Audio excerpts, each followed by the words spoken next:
I quit Zenless Zone Zero 1 year ago, so a couple of days ago I went back and tried to get back into it. A couple of days later, this is my opinion on the game and if I will return. So 1 year ago I actually played Zenless Zone Zero quite a lot. It was immediately after the game actually released.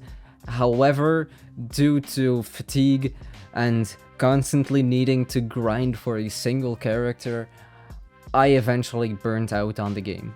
So what happened is that I quit, and now we're here. I played for around 2.5 hours, and, well, this is my opinion.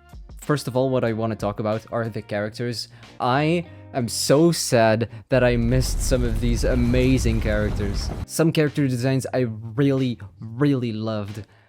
However, I couldn't get them because I quit the game and I didn't want to play really. Now I really want to get them, but I'm too late.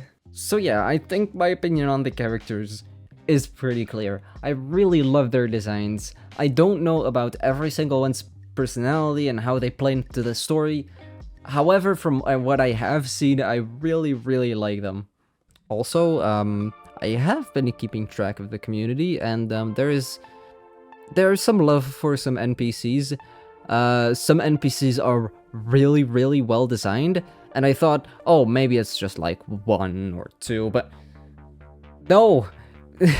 Even when I just started playing chapter 2, I think it was, man, some just NPC designs are great, honestly.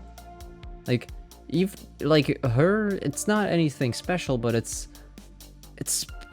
I don't remember anything from Honkai or Genshin, but I think it's way better from ZZZ compared to the other two. The plot itself is also surprisingly good for what I actually remember. From what I remembered, I thought the story was actually way more, I don't know, toned down, brain rot. But I'm glad that I've been proven wrong and that the story actually is way better than I remember. Yeah, the world building also. Now I remember how good it actually is. I hate to go back to the characters again, but I just have to do it. All their personalities are so memorable and they're so fun to see. I thought it would be way too difficult to actually get back into the plot. However, again, I was weirdly surprised that the plot was simple to follow and I could just go back into it pretty easy. Okay, yeah. Okay, so oh yeah. Oh, no, I remember. Wait, I remember now. It's that other woman, whatever. I don't really remember who she was, but she was the one that was actually behind it, and Perlman was just the CEO, I guess? Okay, so the gameplay itself is, let's say that there's a little bit more to be desired. This was the part that I remembered being really, really good, but I was kind of let down. It was really hard to get back into. However, it did feel really, really easy, which I don't think that's a combination that I would want in a game. Like, I am not good at combat, however, I am winning. Doesn't that say a bit about the game where, I don't know, it just feels like you don't really need to do anything. Either way, you kind of just win at the combats. Maybe in like difficult missions where you actually need to fight bosses and stuff, it does get kind of difficult. However, from the story, I kind of want that little bit of extra difficulty, but that's just a personal opinion. The upsides to it being really easy is that it is extremely satisfying.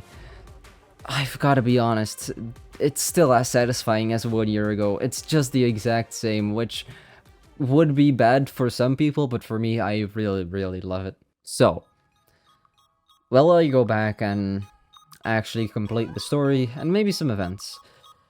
Well, yes, I do think so.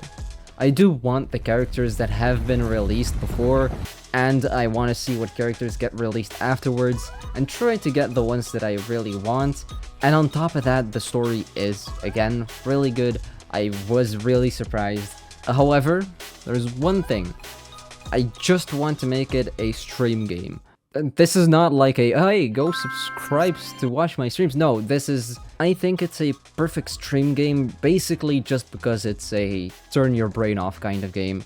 It is very easy, which makes it really, really fun to stream. I don't like difficult games for streaming, and I've had other games that I've streamed that are not gacha games that I then later regretted actually streaming and not really playing on my own time. However, gacha games are those kinds of games that I really like streaming and that I really, really find fun to share to other people. And I'll go back to the void.